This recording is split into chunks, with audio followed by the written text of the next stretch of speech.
Hello and welcome to this video. I was just having a peruse through Rick Beato's latest video where he examines the music of the Spotify top 10. And we all go there because we know Rick knows his music and he knows all his theory and his chords. And modern music's all simplistic and stupid, and we enjoy him sort of being exasperated at how shallow modern popular music is. That's what we all go to watch these videos for. Now on this one, Rick actually felt that the quality of songwriting was getting better.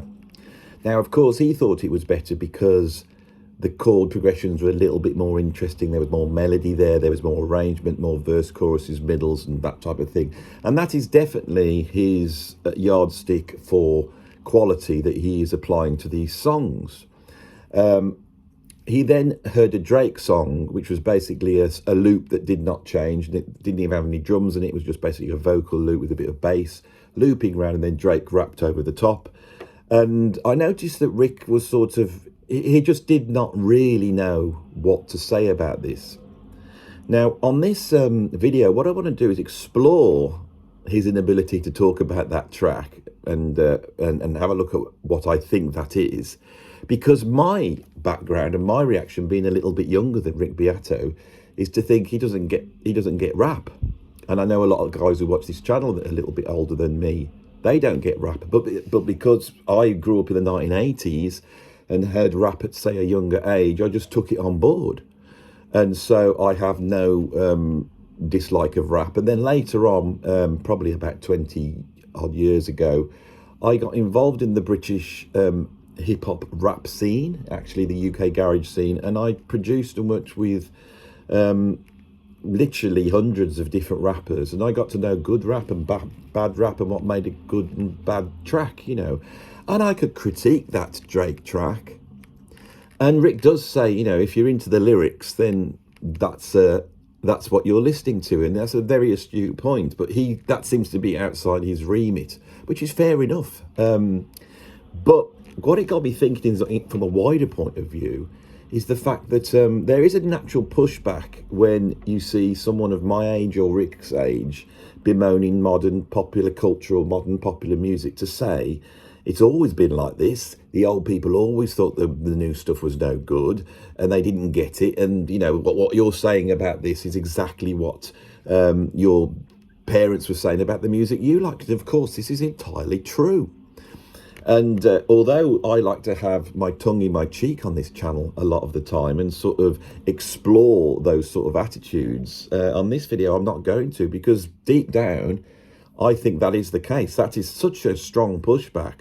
So on this video, what I'm going to be doing is talking about those things. So let's back up a little bit and explore, you know, Rick's, how much older than Rick is than me here. I think he was born in 1962, so he's 6 years older than me.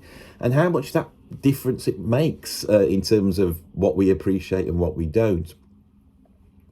He's definitely a product of the 1970s. So the whole punk movement that happened in the mid-70s going forward then, I think he was old enough to have established his own music likes and then hold on to those. And he probably, there were certain aspects of punk he liked, but he wasn't indoctrinated like punk as anyone my age was. When punk came out in 76, I was actually 8 years old. By the time I started to listen to music, punk had happened and it was just part of the landscape. The only thing with punk is I was very aware that my dad especially hated it. And when he first saw the punk bands on the TV in 1976, 77, it was, you know, say 76, late 76, when they first appeared, he banned us from watching Top of the Pops. Now, I was very interested in music, but I also, as a young person, loved the idea of rebellion. I loved the idea of stuff, you know, that was aggressive and was a statement of who I was, you know, of my era. And so I noticed this with my dad. So a few years later, when I got seriously interested in music, it wasn't so much punk I went towards, but it was the new wave of British heavy metal, and especially Motorhead. The other band I absolutely loved from that period was The Police. And both these bands had punk aesthetics in them.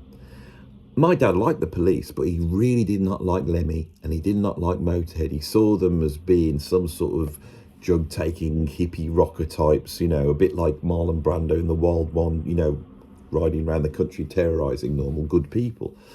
And that's how my dad saw it. So he was very negative towards me liking Motorhead, and I was frustrated that he couldn't see actually how good they were as a band. When to this day, I still think they were an incredible band.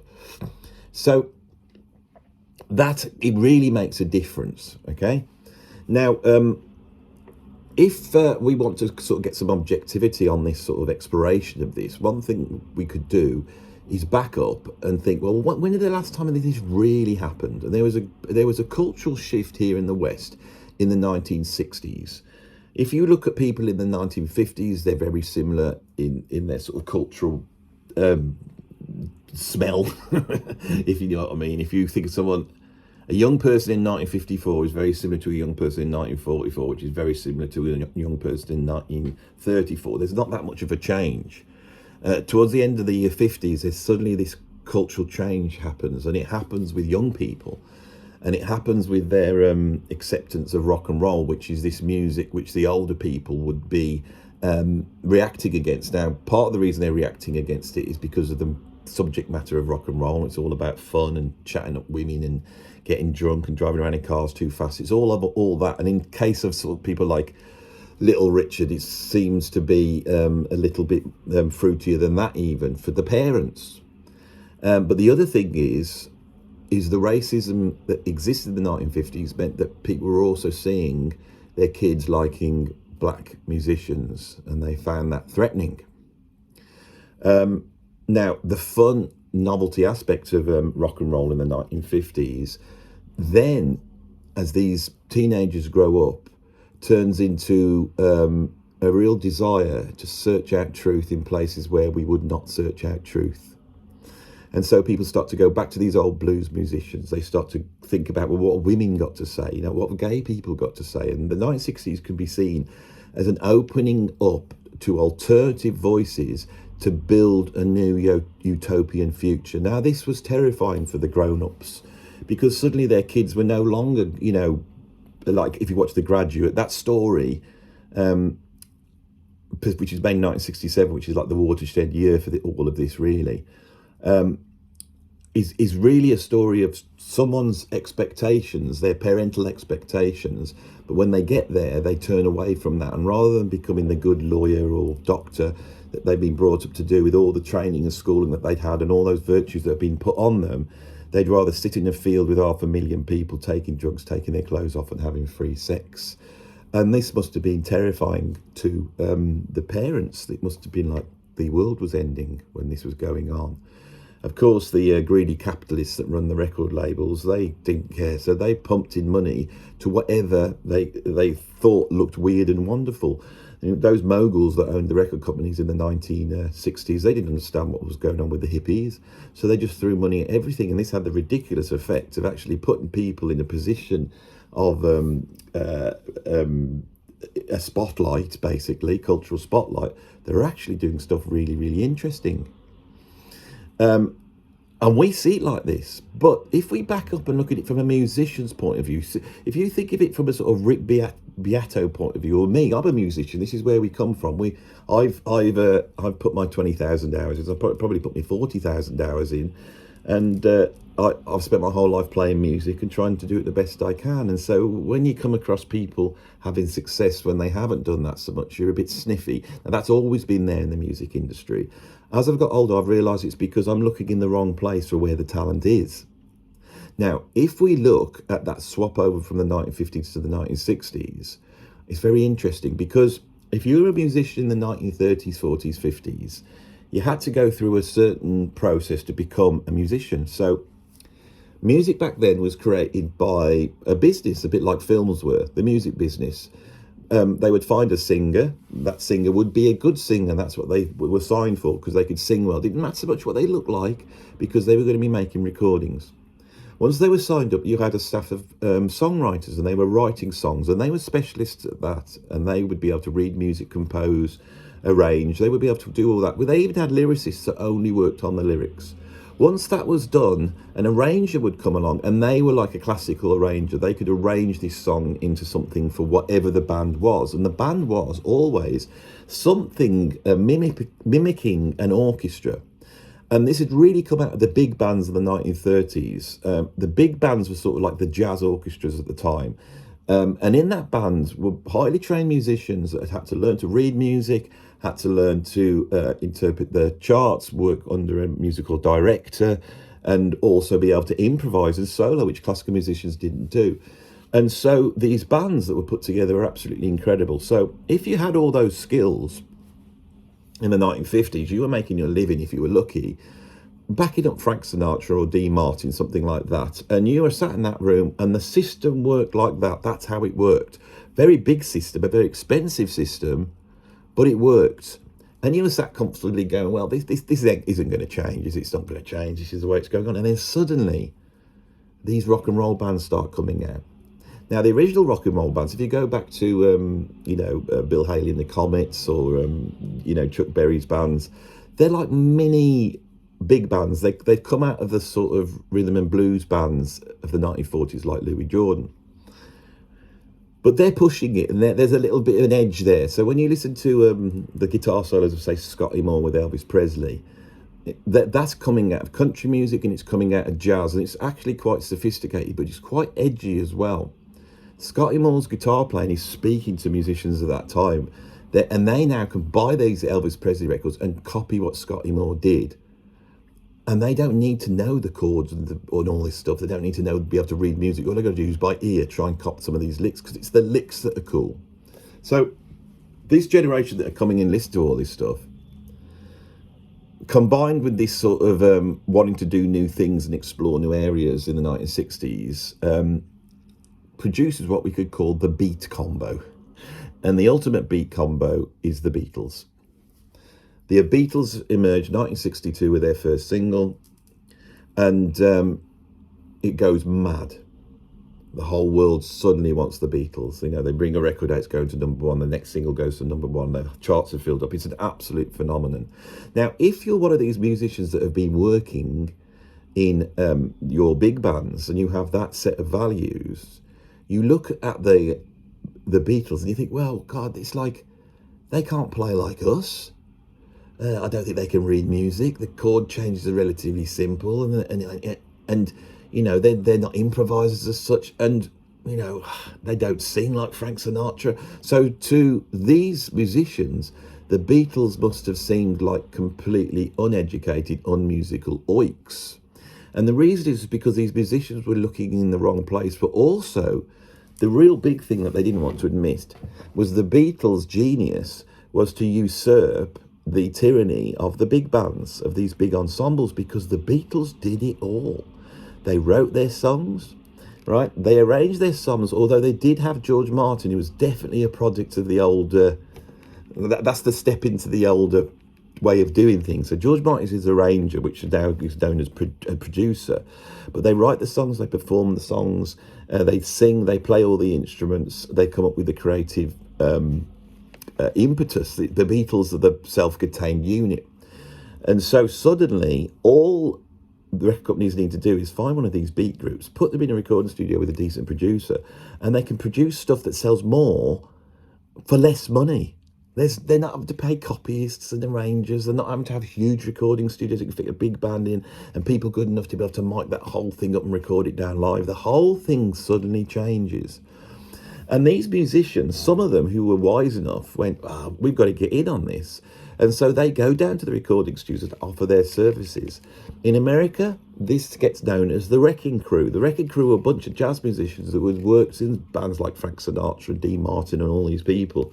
And they offered their services to the recording studio. Now, these guys could work very quickly and could obviously often play a lot better than these beat groups that, although being self-contained, when you put them under the microscope of the studio, weren't that good. So these people start to play the parts of these bands, and then people start to cotton on that this is a very easy way of doing it. And you get bands like the Monkees, who could play all their instruments but weren't signed to play their instruments. They knew that the Wrecking Crew, or the equivalent, would be in the recording studio, recording their parts for them.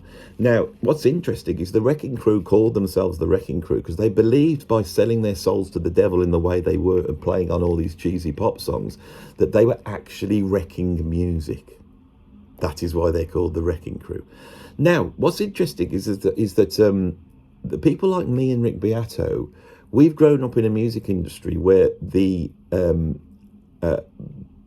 qualities I said the Beatles have, that self-containedness, the ability to write your own songs, to arrange it, and all that type of stuff, those skills then become the new set of skills. And of course, they're just as hard, but different to what went before.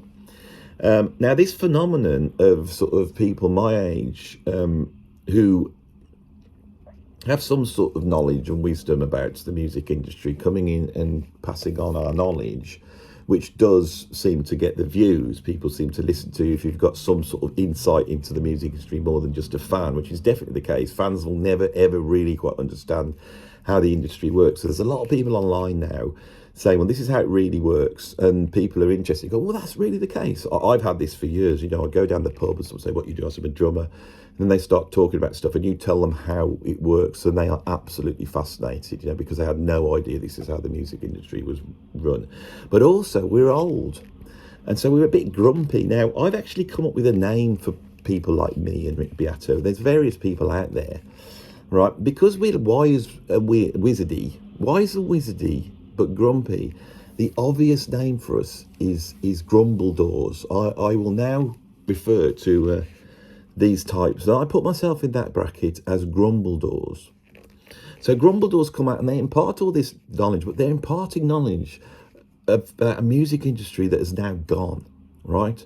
They're bemoaning the fact it has gone, but not actually accepting the fact it has gone, okay? And I know I'm definitely in that bracket. So, and the reason I do is because I'm a little bit younger than Rick, and I can remember coming of age when the whole dance music scene was exploding. So I can remember around about 1989, I would say, 1990, I used to go up to a club because I was young and I used to go up to this club, and this club was played indie music. It wasn't quite my thing, but it was pretty dark indie music, things like the Swans and bands like Loop, Balaam and the Angel. It was all that type of sort of post-indie music, all dark gothy people in there, all very doomy. I went because my mates were into it more than I was into it, and you know, we used to go up every week because it was better than going to the normal club and having to listen to Kylie Minogue and Jason Donovan and You Spin Me Right Round, Baby Right Round by Dead or Alive, although I like that song better than any of this indie stuff, but that's another story. So this one weekend we go down to this club, we walk in, it's all changed.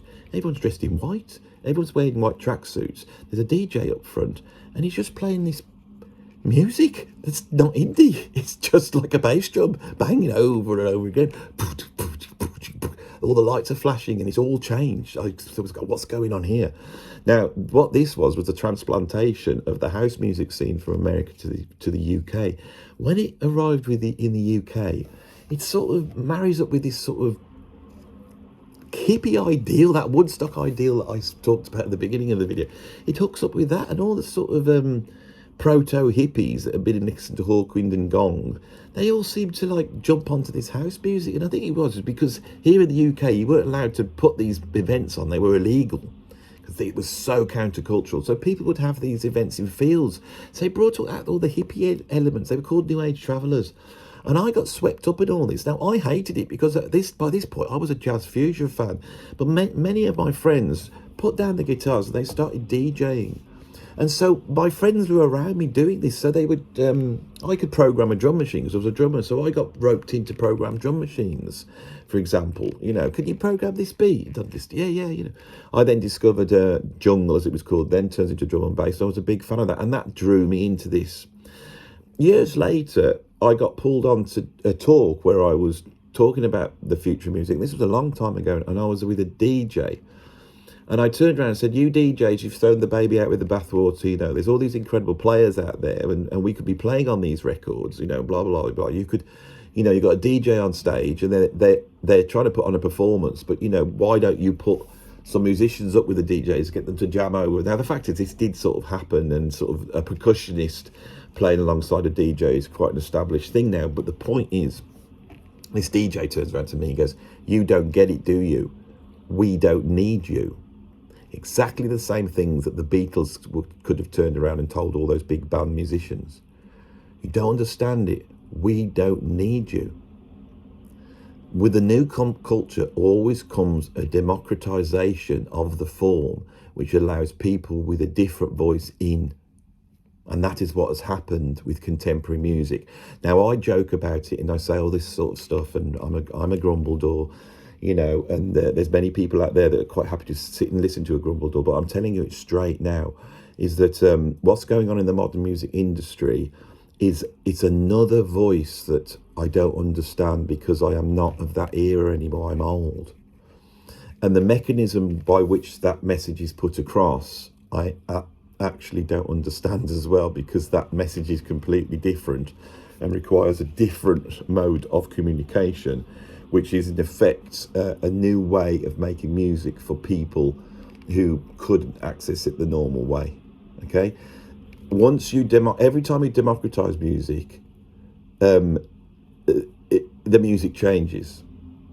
Now, what I'm talking about is something that happened nearly 40 years ago. The move over to electronic dance music, which now pervades all popular music, happened. It started off 40 years ago, and it reached its zenith probably around about 1992,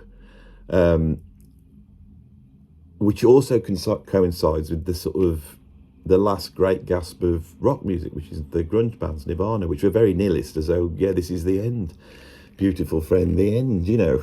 So since for the last 30 years, if you want to make a record now, the way you do it is you get a computer and you program a drum beat up, you bring in your samples, and then once you've got a backing track, then a vocalist can lay down in the studio a vocal, which they can work very meticulously, because no one needs to be able to perform, because in the end it's going to be auto-tuned and all this type of thing. Now, we can moan about it, and without doubt the skill level required to make songs in the old days is no longer there. But it's the democratization. Now different people can come forth. And so the only kids that are playing instruments now are kids that have been indoctrinated by their parents into playing those instruments, people who have explored their parents' record collections. And so they're not really the cutting edge kids. The cutting edge kids are coming from somewhere else.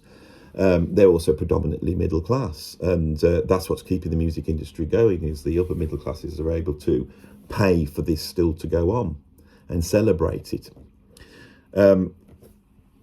So what is the actual thing that we're bemoaning? Well, the reason why Simon and Garfunkel are such brilliant songwriters, the reason why the Beatles had such incredible musical ideas, the reason why Deep Purple were filled with these sort of fiery virtuosos that were like improvising right at the limit of what you would expect in popular music, is because there was a commercial game going on, and that game was selling records.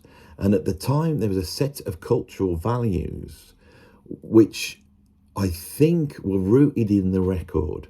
So it's the records that are competing against each other. People are buying records as their fundamental creative home. You know, I can remember growing up in the 70s, we had the radio, and the radio had been around for years, so that was switched on in the morning when I was getting ready to school. Here in the UK, I would listen to Terry Wogan on the radio in the morning, and he'd play lots of country music. I grew up listening to Kenny Rogers and Dolly Parton. As I'm getting older, I'm returning to that music again. I'm starting to love it because it reminds me of that time. We had the TV, and the TV was stuck in the corner. It was mono. It was only on the evenings, you know, so you'd sit there and put on the Generation Game and watch that. But the all-encompassing the art form, the one that could take you away, and the one where you could access youth culture, was records. In my bedroom, I had a stereo. My dad had an even better stereo in the living room. My dad had a whole ton of records, and he would sit there on the night, right, smoking his cigarettes, because you could smoke in your living room back then in front of your kids. So the smoke would billow up in the low light, and he would stick on a modern jazz quartet. And this was a certain feeling, and this music he'd play loud, and it was to fill the room. It would fill the room in stereo. It was an experience. And because that experience invited you in, there was a competition for that experience. And when we get to the early 70s, when the hi-fi really becomes popular, the commercial thing is things like Tubular Bells or Dark Side of the Moon. It's to take people on a journey, and to take people on a journey, you have to draw them in. If you listen to film music is just as complex and deep and orchestrated as music ever was, because that music is in the service of telling a long form story. Now, the kids that are around now, they don't listen to records anymore. They'll listen to something on their phone. My daughter has a phone, and she has a tiny little speaker in her room, and she's happy to listen to music on that speaker. And she gets a playlist up and she blasts stuff across. Now, a few years ago, she was listening to all the pop music. It was all awful. And she'd come and say, "Dad, do you like this?" And it was terrible. She's now 14 years old, and suddenly I'm hearing the Stone Roses, I'm hearing the Smiths, I'm hearing the Red Hot Chili Peppers. And she is going back to this great music because she's actually sitting and listening to it. But the fact is, she hasn't got to go and buy the records. It's all there for her. And there's so much there, we don't need any new. We don't need any more of it. You'll never get to the back end of this. This channel rests on that. The people that have been listening to music for 40, 50 years, I can still come on and say, "Can you check this record out?" People go, "Oh, no, I haven't checked that out." And that record was recorded at a time when they had the budgets, that they had the means, that they had the skill to produce stuff that was really amazing. Now, because you have the computer technology that's been democratized, you could fake that. So even when you're listening to modern recorded music, it's been faked. All right? And that's the thing I find difficult, is that I'll check this new band out, and it's like a rock band. I listen to it, I think, well, that doesn't sound like a band in a room. It's too perfect.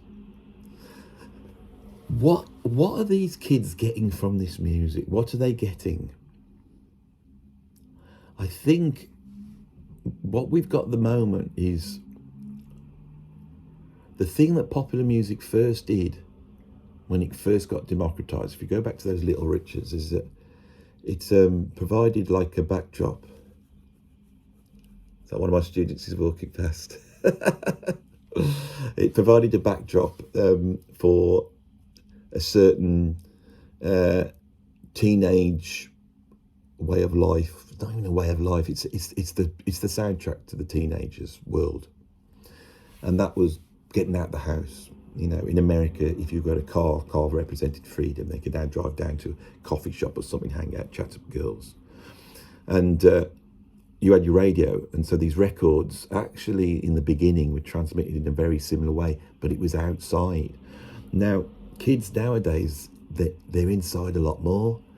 They've got their phones, and their coffee shop is now Snapchat or TikTok or various chat groups, and they're in there, and this music provides the background within that realm. And the thing that I think me and Rick do have some idea of, because we're YouTubers, but is the fact that this stuff has to be memey, and memes are instant. So when somebody puts something up that's a meme, so you get a photograph with some text on it, that is now the currency of the internet. It's instant. It's almost like cracking a joke. It has that instant effect like that. And there's so much of this now because the information highway is so huge. And so you're really trying to grab someone's attention, not in a minute or 2 minutes like it was in the old music industry, but literally instantly. And so these records are like instant snapshots. You have to imagine them not being time-based. There's no time base to them. It's literally the loop. It's like a ringtone. It's something that you hear and sort of buy into straight away on a mobile phone. So you have to have stuff the drums have to be very clicky and percussive. They need to cut through. 808's perfect for this. The sub bass needs to be there or not there, because the bass is so fake now on modern music systems. It's not a real thing. Things will add bass or not bass. So you get this sub bass. You don't get like Jaco Pastorius bass. You get this sub bass. So everybody's vying in that realm. The lyrics need to say something which in that one lyric of the chorus describes the lifestyle of these kids, which we have no idea what that is. My daughters send me things that they think are funny, and I think I'm a relatively funny person. I don't understand what they're sending me at all. because the humour is all based upon meme, which is a little bit like me. But here I am being a Grumbledore, and stop being a Grumbledore and be objective. In the marketplace of ideas, of course, everybody is now trying to do this. And so what you're getting in the charts is the best of that. And so when you put that Drake track on, what you've got is a loop which is just the right loop. It's like a ringtone. And that loop has been sculpted to perfection, okay? It's against all the other loops. So if me and Rick Beato were to go to the studio and say, shall we make a loop? We'd be like, oh, I don't know. How do we know when it's good? Because it's really cool. Well, I don't really know what cool is because I'm old. Yeah, but just something that sounds like it's cool. And then you start coming up with references. References become really, really important, understanding those references. So say someone like Kendrick Lamar. We all have to say Kendrick Lamar's the best rapper because he is the best rapper around and he's won all the Grammys, and we're all supposed to say how wonderful he is. So the other day when he had his single come out, I thought, I'm going to analyse this single. So I got the lyrics up and I didn't understand anything he was saying whatsoever. So I went through it bit by bit, first sentence, and all the words I didn't understand I put into the slang meaning, and they all had meaning. And then I started to get the meaning. But a lot of the jokes or you could say the meaning in there was his different use of these slang words, the context he was putting them in, the twists he was putting on. And it was like me trying to work out Shakespeare. I got about 4 lines in. I thought, I can't be asked for this. I don't want to know. I'm just going to put a Joe Pass record on this so someone can actually play. Can't be. I'm not. But I don't care whether they've used the word owned, but with a P, and that P is the fact that when somebody writes owned on it, they get the O and the P on the typewriter mixed up, so they put P W N. Whatever it is, that is this stuff, a sort of thing, and I'm like, I absolutely don't care. So where do we end at the end of this video? Yeah, it's right. The stuff is good now, but it's good on a separate parameters that we don't get in the same ways that people didn't understand the Beatles, right? That's the truth. But there is one thing in all this that I think I can argue back, and this is the real one that we can argue back with as Grumbledores, rather than saying, yeah, why the chord progression is so simple. It's only 3 chords on this. I mean, oh God, and listen to this melody, same thing all the way through, and all that stuff that old Rick Grumbledore says. I would say it's this. Why is it that the young people have to have the voice? Why is it that we can open ourselves up to the voices of black people, gay people, young people? It was mainly young people in the 1960s. That was the big voice. That didn't exist before so much. Right? It wasn't until the 1950s that teenager was invented. Before then, cultural and popular music forms were for everybody. And I'm pretty sure they've returned to that. I think the generation gap is not perhaps so big. But more importantly, us old people are actually living longer. So, yeah, if you go back 50, 60 years ago, and a 60-year-old's talking to you about something, go, yeah, mate, but you're going to be dead in the next few years, aren't you? But that's not the case now. And so there's a whole generation of us lot, and we should stand up and go, we don't care. We're going to still like what we like. And we're still going to be saying what we're talking about. And so us Grumbledores, we have a perfect right to have our opinion, because it comes down to the fact that the reason why people are pushing against this, when they say, oh, it's always like this, right? What they're saying is that, yeah, that it's always been like this. So why weren't those opinions valid in the old days of the old people? Why weren't the sort of jazz session musicians that played for Frank Sinatra, when they moaned about the Beatles, why were they not right? And the reason is because the value of what young people said at that time was really important.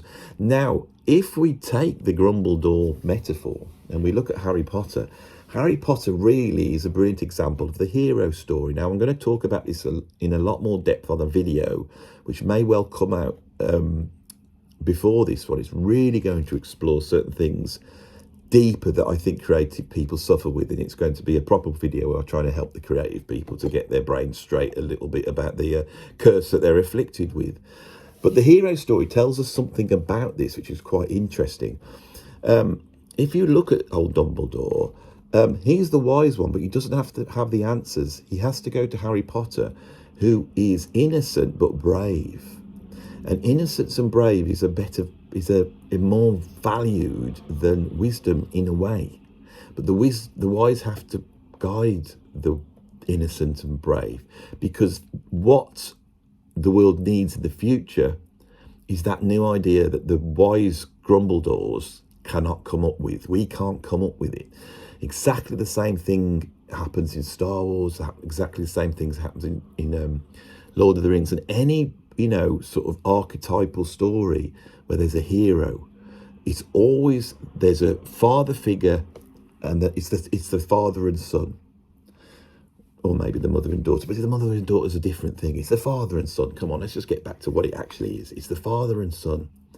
In the case of Star Wars, it's brilliantly done, because the shadow, the thing that you're up against, is your father, and that sort of psychological thing rings true with people, which is why Star Wars is so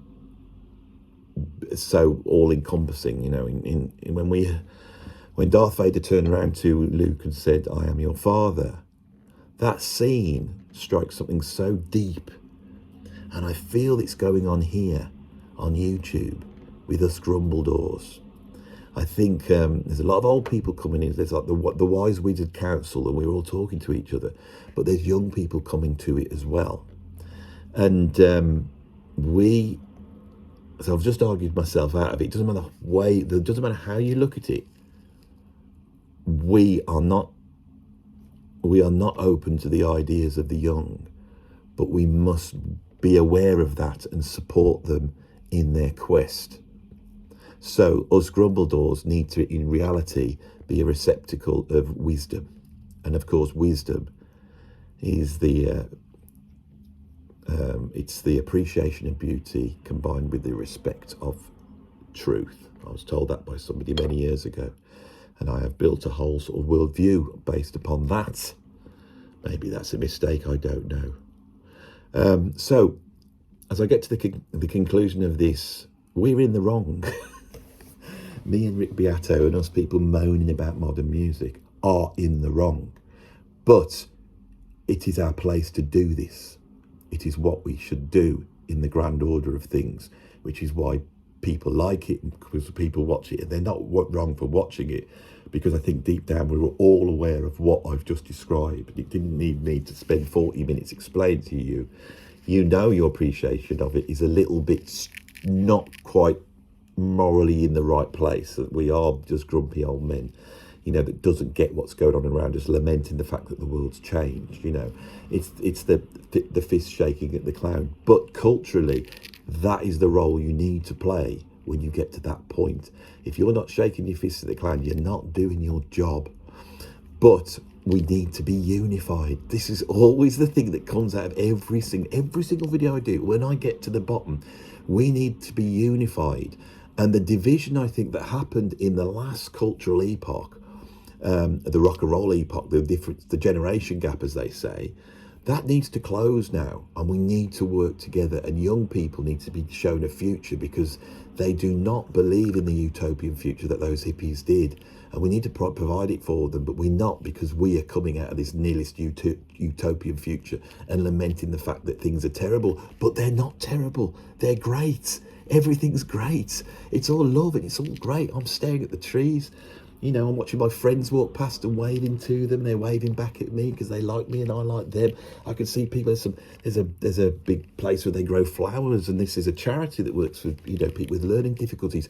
All I can see is love and wonder out there. That's all I can see.